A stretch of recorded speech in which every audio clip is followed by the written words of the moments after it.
नमस्कार साथियों, आपके इस YouTube चैनल पर आप सभी का स्वागत है। दोस्तों, आज हम शाला दर्पण पर नवीन प्रवेश की एंट्री कैसे करें इस कार्य को सीखेंगे। तो दोस्तों, शाला दर्पण पर हम विद्यार्थियों का एडमिशन कैसे करें। सबसे पहले हमें विद्यार्थी वाले टैग में जाना है। इसके बाद नवीन प्रवेश यानी कि नई प्रविष्टि उसमें जाना है। इसके बाद दोस्तों, यहाँ जिस क्लास में हमें एडमिशन देना है उस क्लास का एंट्री करनी है। तो क्लास जो भी है जिसमें भी एंट्री हो रही है, क्लास 1 में यहाँ लिख देता हूँ।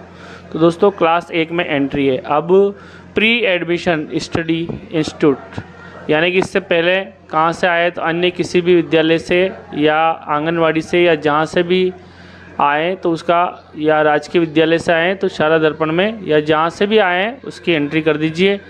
तो अध्ययन है तो अन्य विद्यालय से आए तो अन्य विद्यालय, या अन्य प्रदेश से आए तो जो भी है। इसके बाद दोस्तों, ये नया टैग खुल जाता है।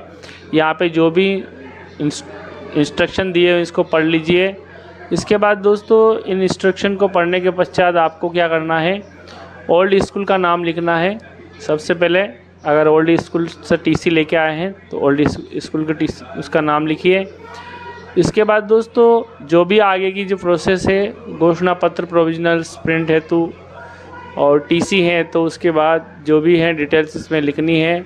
घोषणा पत्र अध्यापक पूर्ति के जो संस्था प्रदान रिकॉर्ड हेतु विद्यालय में संधारित करें, और घोषणा पत्र में प्रोविजनल मॉड्यूल्स या इसके लिए। तो दोस्तों, ओल्ड स्कूल नेम हमें, यानी कि विद्यार्थी किस स्कूल से आया है, या नवीन प्रवेश है, या कोई अगर पहली क्लास में एडमिशन ले रहा है तो नॉट अवेलेबल लिख सकते हैं। तो यहाँ पे हम एक एक इंस्ट्रक्शन को फॉलो करते हुए आगे बढ़ेंगे और किस तरह से नवीन छात्र का विद्यालय में शाला दर्पण पोर्टल पर प्रवेश किया जाए। तो सबसे पहले ओल्ड स्कूल अगर हैं तो आप लिखिए, अगर नहीं है तो नहीं लिखिए। इसके बाद दोस्तों, लास्ट क्लास जो भी है प्रीवियस स्कूल की वो लिख लीजिए। इसके बाद रिजल्ट जो भी है लास्ट क्लास का, वो पूर्व विद्यालय छोड़ने का वर्ष वो यहाँ लिख लीजिए। इसके बाद उसका जो छात्र है उसका नाम, फादर नेम, मदर नेम, नाम उसका जो भी है वो लिख लीजिए। जैसे हम बच्चे का नाम लिख देते हैं, इस तरह से आप जिस भी छात्र का नाम है वो लिख दीजिए। इसके बाद उनके पिता का नाम लिख दीजिए दूसरे वाले कॉलम में। तीसरे वाले में मदर नेम यानी कि माता का नाम लिख दीजिए। और इसके बाद चौथा आता है कैटेगरी, जिस भी कैटेगरी से बिलोंग करता है छात्र, SC ST OBC जनरल, वो लिख दीजिए। इसके बाद DOB यानी कि बच्चे की जन्म तिथि सेलेक्ट कर लीजिए। इसमें पहले वर्ष, इसके बाद महीना, फिर उसके बाद डे।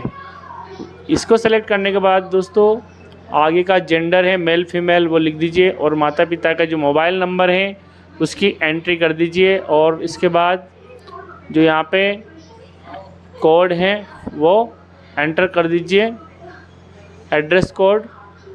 सेशन, जिस सेशन में हमें एडमिशन देना है, 23-24 में एडमिशन ले रहा है तो 23-24 कर लीजिए।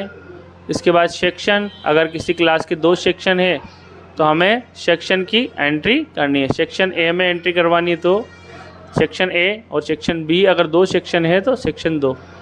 इसके बाद सेक्शन एंट्री के पश्चात दोस्तों, आगे का डाटा हम फिल करते हैं। ऑप्शनल जो उनके सब्जेक्ट्स वगैरह हैं, अगर 11th-12th में एडमिशन ले रहा है वो पालनहार में है तो यस, और नहीं है तो नो। इसके बाद जो भी डाटा है दोस्तों, अगर माता पिता, अगर पुनर्विहित विधवा माता पिता के संतान है, एड्स पीड़ित उनके हैं, या आजीवन कारावास प्राप्त कुष्ठ ये वो हो, या कुष्ठ रोग से पीड़ित हो, तो वो पालनहार की इसमें अपन यस कर सकते हैं, अदरवाइज नो कर दीजिए। इसके बाद दोस्तों, CWSN भी है नीचे, यानी कि शारीरिक रूप से अगर विकलांग है या कोई इस प्रकार का हो तो अपन इसमें CWSN में यस कर सकते हैं, वरना नहीं। अगर CWSN नहीं है तो नोट कर दीजिए। और CWSN में भी विभिन्न प्रकार हैं। आप अगर किसी भी प्रकार CWSN में बिलोंग करता है छात्र तो उसको टिक कर दीजिए, और अगर नहीं करता है तो नो पे टिक लगा दीजिए। तो इसमें CWSN छात्र हैं तो आप उसका एंट्री कर दीजिए। जिस प्रकार की भी डिसीज़ है, क्रोनिक डिसीज़ है या जो भी है, अगर नहीं है तो नोट पे क्लिक कर लीजिए। अब दोस्तों, इसमें आगे का जो है विद्यालय विद्यालय से विद्यार्थी के निवास स्थान की दूरी, यानी कि विद्यार्थी का जो स्कूल है वो गांव से कितनी किलोमीटर की दूरी पर है वो लिख लीजिए। इसके बाद विद्यालय से विद्यार्थी के निवास स्थान की दर्शाई गई दूरी यदि सही है तो कारण का चयन करें। तो यहाँ पे अगर उसी गांव का बच्चा है तो वो उसके बाद कारण का दर्ज कर लेना है।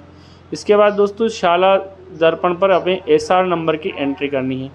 जो भी हमें प्रवेशांक रजिस्टर में शाला दर्पण देते हैं वो एंट्री कर दीजिए और स्टूडेंट्स एडमिशन डेट जो है वो यहाँ पे क्लिक कर दीजिए। अब सेव एंट्री जैसे हम सेव करेंगे तो नीचे जो छात्र हैं उसका एडमिशन शो हो जाएगा। इसके बाद दोस्तों यहाँ पे उसको जो एसआर नंबर हमने जो अलर्ट किए हैं वो शाला दर्पण पे अलर्ट हो जाएंगे और नीचे जैसे ही संबंधित छात्र का नाम आ जाएगा इसको हम कंफर्म करेंगे तो दोस्तों इसका जो एडमिशन है वो कंफर्म हो जाएगा। तो पूरी डिटेल्स इस प्रकार से हम कंफर्म एडमिशन कर देंगे। कंफर्म एडमिशन फिर यस पे टिक करेंगे, यानी कि हमने जो डाटा भरे हैं वो सारे सही हैं। इसके बाद यस कर देंगे तो इसका जो छात्र का जो कंफर्म एडमिशन हो जाता है। Student profile has been updated successful. अब फिर दूसरे छात्र का सेम टू सेम इसी प्रोसेस के दौरान हम वापस से उसकी क्लास सेलेक्ट करेंगे, वापस से पूर्व जो विद्यालय हैं उसका चयन करेंगे और वापस से इस तरह से जो हमने पहले विद्यार्थी का जो डाटा भरा वैसे के वैसे हम प्रोसेस आगे बढ़ाते जाएंगे। तो थैंक यू दोस्तों, जय हिंद, वंदे मातरम।